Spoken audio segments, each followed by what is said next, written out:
So it's just finished. Voting is finished exactly 47 minutes ago. Germans are quicker than Brits in terms of putting out their votes. What the result is, but there are a couple of things that are unclear. In general, it is almost as predicted. It is almost entirely like predicted, which is quite unusual. I think that the polls got it quite so right. I think it's, unlike the Brexit poll where everybody expected Brexit vote to be lost. This is almost entirely how it's been predicted. I want to share first one website with you to show you the turnout, because that's quite something. It's 84%. Compare that to 52 in Britain, the last one. But just to give you an idea how Germans vote, they do take it very seriously. So you fought for the right to vote, and it's taken as a demand. You have to vote. So you've got turnouts of 91% in 72 and 76. It's gone down to 70. It's the lowest it's ever been, 70.8 since the Second World War, of course. That's when we start counting. That's when we've become civilized. That's usually how they do their graphs since 45. So the lowest was 70%, and now it's 84. Clearly, this was a very contested election. Everything was all about this election. It's hugely important for a number of reasons. Of course, I'm going to show you now quickly the results. Go there. It's still not the final result, and there's an interesting discrepancy, as you'll see, from different companies putting different polls forward. So this is the ARD, which is the first public state TV channel, number one. The interesting thing, I mean, the CDU, CSU, on the right here is the winner, clearly not as high as predicted in between. They were up to 32%. They're now 28.9, 29%, but it's roughly. So they've won in terms of numbers. The AfD, 19.7. SPD 16.1, Greens, all relatively as predicted. The interesting bits come here then. Linke, 8.6%, tripled since in the last few weeks. And here's the crucial one, FDP, the Liberal Democrats, 4.9%, and the Bündnis Sarah Wagenknecht, 4.8%, which means those two, FDP and BSW, are not in parliament, according to this calculation, which is channel number one. Switch over to channel number two, they're in. So they're both in 5%. The 5% hurdle is, of course, it is important because it is, the checks and balances to keep out rubble and keep out troublemakers, the left mainly, but the right also. So small parties are not supposed to get into German parliament, and so they've created these the 5% hurdle. So according to the second channel, those two are in. According to the first channel, they're out. So that will matter in terms, of course, the distribution of numbers of MPs, etc., and who can govern with who, crucially. Now you'll see this is the Spiegel website, the Spiegel, very liberal establishment website, and you can see they've done possible calculations here. Who could govern with who? And you notice, the Greens, and it's all most likely outcome is Black and sort of CDU and Social Democrats, so conservative Social Democrats. So that's possible. That's possible with the FDP if it's in or not, depending. Here in this one, if FDP, the Liberal Democrats, and the Sarah Wagenknecht alliance are out, then the Conservatives have to form a coalition with the Social Democrats and another partner. If they're in, if they're in, oh no, they do in both occasions, sorry. Okay, so if they're out, correct. If they're out, then Social Democrats and Conservatives can form a coalition by themselves. And if those two parties are in, then you have to get a party on board, either the Greens or the Liberal Democrats. So it looked like a grand coalition, GroKo it's called in German. But you'll see that there's no blue. So they don't even consider the opportunity and the possibility that the AfD could govern and could be part of any coalition. So that's not even part of the calculations, which is I think very realistic, and we've had discussions about that, and I'm sure we'll have it tonight. I think whatever outcome there will be, one thing is already certain, and I think it is certain in my understanding, is the AfD will not be part of a coalition government. This is it's not, if you, I mean, never say never to anything can happen, etc. But it is, I think if you think that's even likely in the near future, I'm afraid I don't think you know Germany very well, and you don't know Germans very well. You could say that the recent attempt to test the water, perhaps if it was a recent attempt to test the water by the Conservatives, who relied on the AfD for a vote in Parliament, that went so badly that if that was a test, and some people think he did, Christian Merz, who will be the new chancellor, did try that as a test to try out how people would react to working with the AfD, either as a minority government or even as a coalition. The reaction was so overwhelming, scandalous, and totally over the top. The Brandmauer, the firewall has fallen, etc. If that was an attempt to test the water, they more than burned their toes, and they still won, but they did go down from about 32% expected to 28%. So it has made a difference. I think I'm gonna leave this on the screen so comrades can look at this a bit more, the results.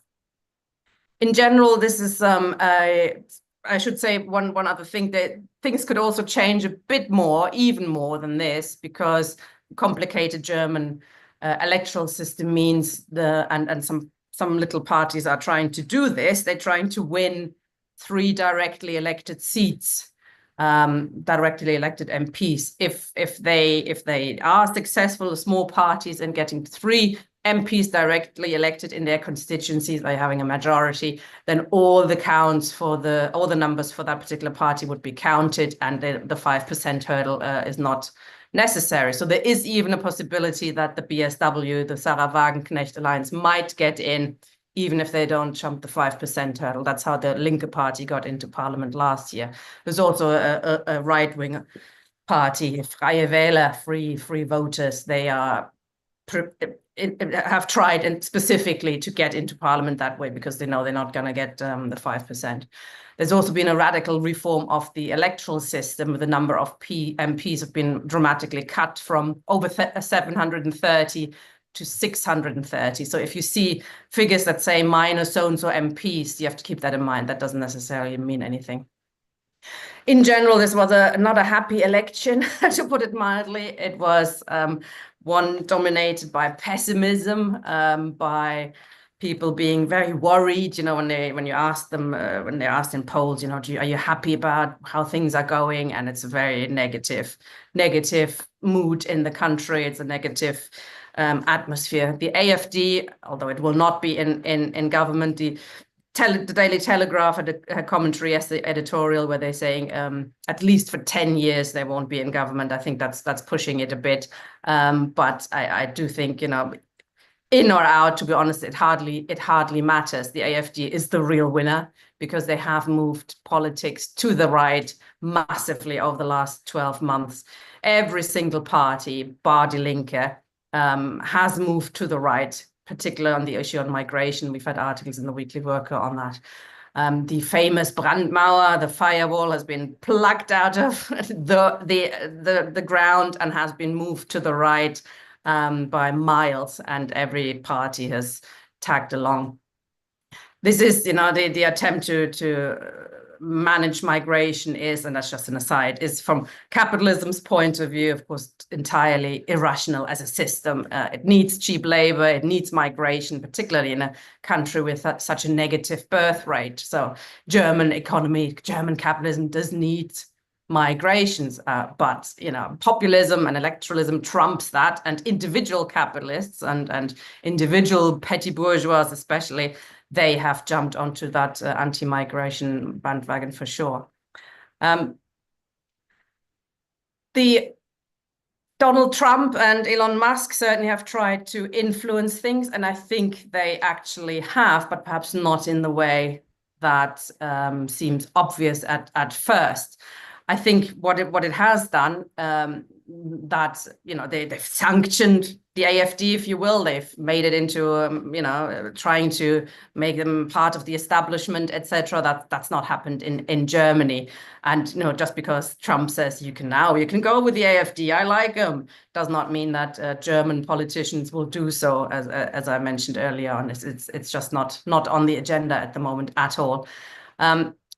If anything, now a coalition between the Conservatives and the Social Democrats is of course, it was more likely before because of the turnout, etc. But I think Trump has actually pushed them together somewhat, so there won't be an attempt to do anything else but a grand coalition.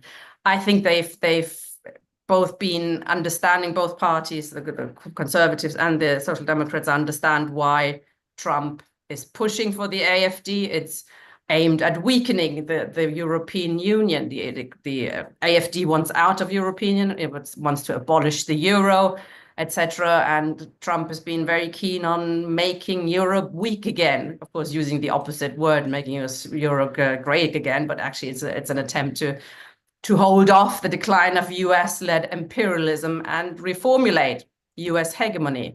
And we're witnessing it at the moment, aren't we? The attempt to change the Ukraine narrative, and isn't it quite funny? You say for years, Zelensky is not the friend of anybody, and we should be more critical, and suddenly the president of the United States also says the same things. They're just changing their tune from one week to the next. The good guys become the bad guys, and vice versa. Things are changing very, very quickly.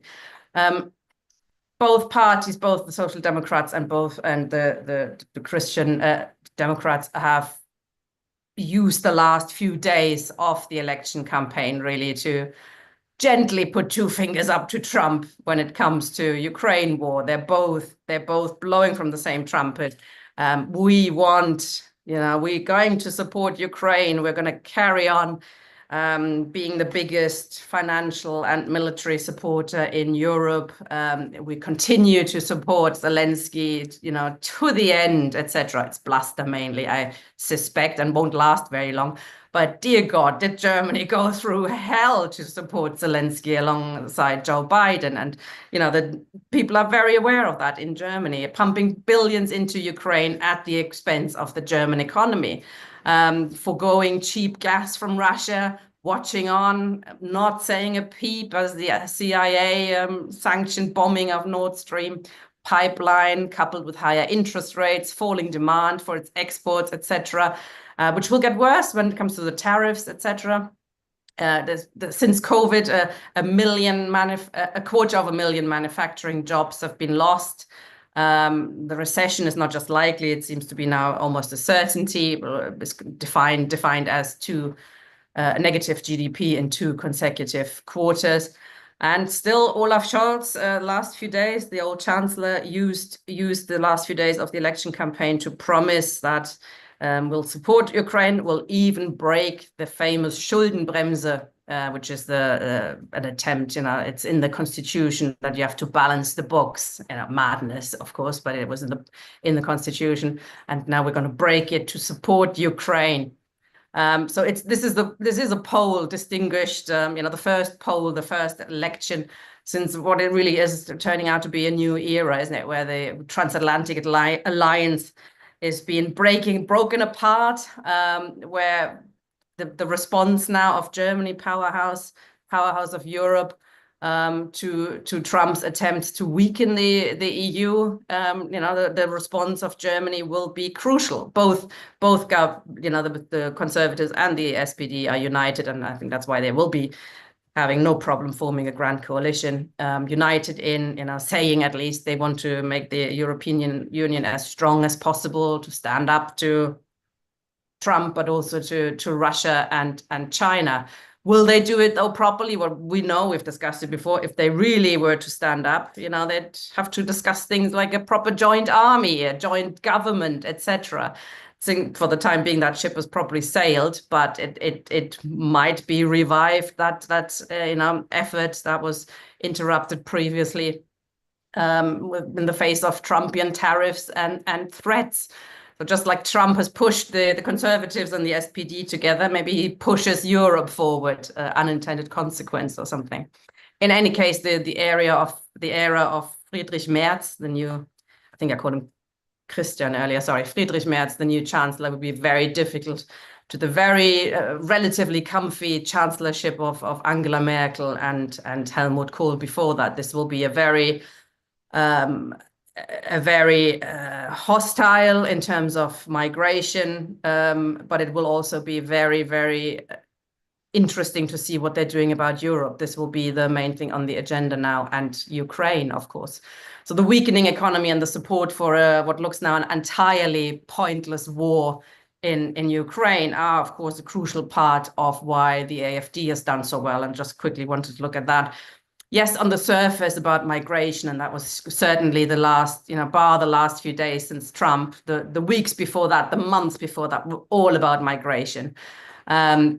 But that is, of course, a much deeper, that's just surface, goes much deeper, the roots to the decline of capitalism and the feeling of a lack of control that many people feel. What the hell are those above doing? So, the 20% of Germans are not fascists. I don't even think they're particularly right-wing. There's been a lot of crossover between AfD voters and the Sarah Wagenknecht Bündnis, and I think the Sarah Wagenknecht Bündnis is now, looks like it's out, but the AfD is of course the real thing. So why vote for the slightly lefty version when you can have a proper right-wing version? So, but they have, of course, amongst them proto-fascists, no doubt, and a lot of nutcases and people who are doing dodgy, saying dodgy things, and at home they're posing with Hitler uniforms and that kind of crap. But as a party, they will make an attempt, and they're halfway there to become more pro-establishment and look normal. We're just the party of the little people, and they've had some success in that.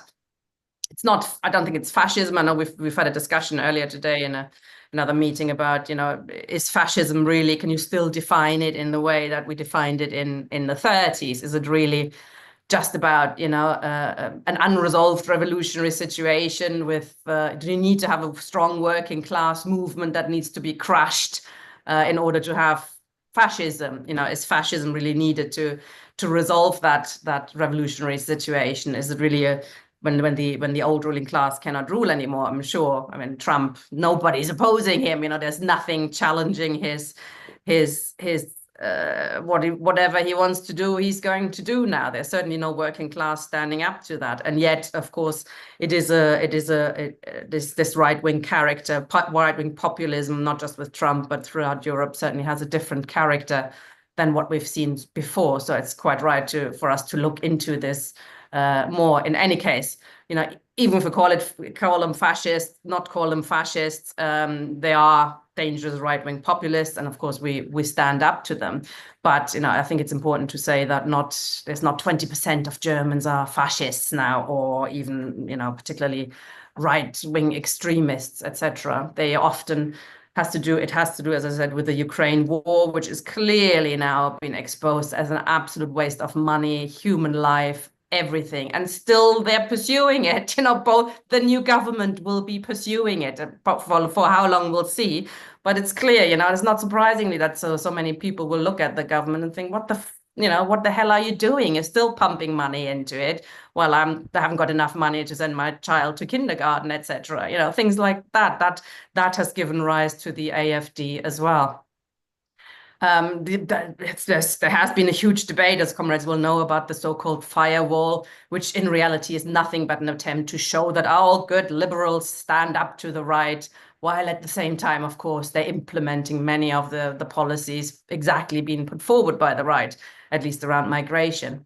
The Greens did it, if there's any illusions about the Greens being an alternative, they demand that all new migrants should have mental health checks, not in order to get proper healthcare facilities, I would have thought, but to keep them out, of course. So they're blowing from the same trumpet, as well as being, of course, extremely pro-Ukraine war. Sarah Wagenknecht Alliance is interesting. When it was launched a year ago, roughly 18 months ago, it was at 20% in the polls. Everybody thought, oh, the Linke is buggered, and now the Sarah Wagenknecht is hovering up all those disenchanted, little people, etc. But in the last few weeks, she's really overplayed it, The worst thing about it is I cannot believe she does believe the shite she comes out with. She is one of the most cleverest people. And, I've met her and I've known her for 30 years. She's in politics. Nobody changes quite like that. It was pure populism, demanding a referendum on migration to cut down, a totally unconstitutional referendum. That was a big thing. And we must have a referendum, which is not even possible, to cut down immigration from 500,000 to 50,000. So that's really, I think, coming out with shit like that has really cost her a lot of support. So she's an absolute populist par excellence, but she really overplayed that. She did leave the Linke Party a year ago because she was getting very impatient with, quite rightly, the Linke's mealy-mouthed support for Ukraine. They had a terrible position, the Linke, led by ex-SWP member Janine Wiesler, who was just doing her job, enforcing some of the most ridiculous positions on Ukraine. When they didn't attend a demonstration against the Ukraine war because some right-wingers might show up, Sarah Wagenknecht basically left over that, and they did have a terrible position. That was linked, of course, with the apparent lack of success for the Linke, which did not look like getting into parliament at all until a few weeks ago. So she left because it would have been bad for her career. So she would have to argue a shit position, and you're not even getting back into parliament. There were, of course, a few other right-wingers. There's a letter in the Weekly Worker this week explaining that the departure of a few right-wingers in Berlin, some very prominent right-wingers in Berlin, has opened up some space in the Linke as well. These were people who have run, the Berlin government, the regional one, for 7-8 years, and in a way indistinguishable from the Social Democrats, enforcing cuts, closing libraries, attacking the working class left, right, and center. Typical behavior. So when they left, of course, there was no surprise that the departure was linked to or anti-Semitism charges, which is, of course, it's not quite as the Palestine movement is not quite as big as it is here. So the anti-Semitism weapon is not quite yet as moved as much as it is has been in Britain. Although when they wield it, it's certainly more. It comes from the state far more. So you get demonstrators attacked, etc., and arrested for being pro-Palestine, etc. But that this departure was orchestrated around anti-Semitism really is no surprise. I have to say both the Linke and both Sarah Wagenknecht are absolute rubbish on Palestine. 2 states, there's 2 sides to every story, and we should have 2 states. They're still going on about that. So those 2 departures helped the revival of Die Linke, moving to the left a little bit. There was no pressure on the Linke leadership to follow that migration trap to the right. There was no pressure to say something about, we should close borders, or, we should also enforce migration attempts. There was no, it finally come out. It can finally come out with saying clearly no weapons exports to Ukraine and Israel. Which is also slightly new. It's always had something like that, but now it sticks to it. Although individual parliamentarians and individual right-wingers who remain in the Linke are still pushing against that, but so far not successfully. The Linke defines itself, and it has always, it's just, there's always been a discrepancy between the Linke program and what their leaders say and do. But it defines itself as an internationalist party. Crucially, it has, and a socialist party, democratic socialism, which is the word socialism is not mentioned once by Sarah Wagenknecht, although she's an old-time communist, that we don't talk about that. Typical broad left front attempt, and I have to say I am very happy if they don't get in. They really don't deserve. She deserves to be punished for the crap she's come out with recently. It is very George Galloway nationalism. It's focused on what is good for all of Germany because it'll trickle down to the little people, etc. So no idea about socialism, etc. Wagenknecht is very keen to govern. She's always put herself forward will form coalitions with almost anybody, apart from the AfD. Sarah was very keen to put herself as part of the firewall against the rising right. Of course, she's been treated exactly like the AfD. Nobody wants to do with her. The Linke, as I said, on the other hand, has, for the first time that I am aware, stood on a clear commitment to remain in opposition. It is, from its inception, the attempt to govern was always they were very, very keen. That's, of course, if you're a responsible politician, of course you take responsibility, and that includes standing in any government. It wasn't even discussed, but they've now come out and said their election manifesto has the title "Alle wollen regieren, wir wollen verändern." Everybody wants to govern, we want to change things. Of course, that could be just PR waffle, but it certainly was very well timed and very well received. So it's good to see there is some space on the left still, and that they get an 8.59% shows that there is a space for that.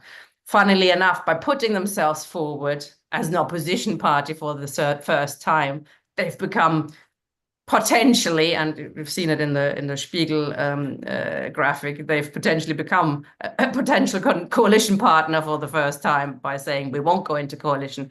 They wouldn't stick to it. As soon as somebody offered them a coalition participation, they would go for that. Still, it won't happen soon, but it's going to happen sooner than the AfD joining a national government, I suspect.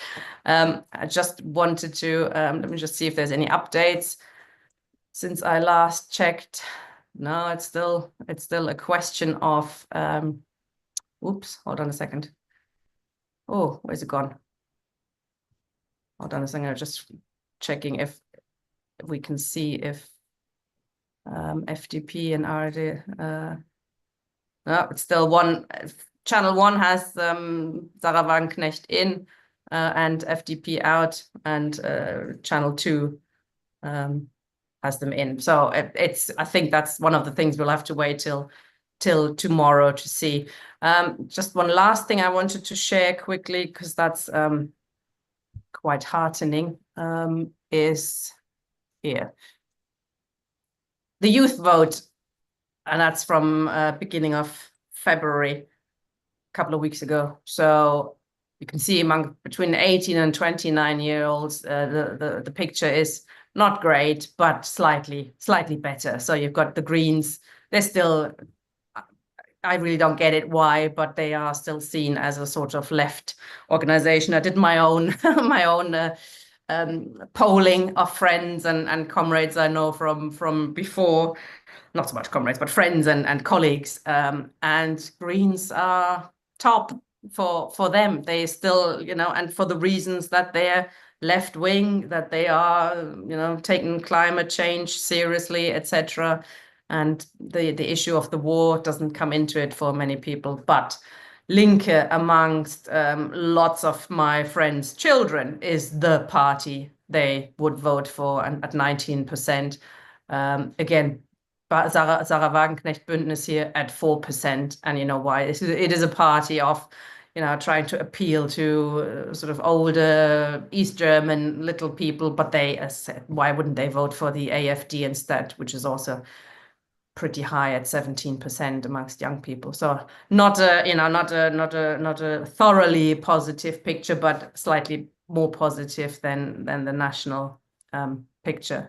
So yeah, it's going to be it was a very, very exciting election, but the outcome is very, very boring. A grand coalition of social democrats and conservatives.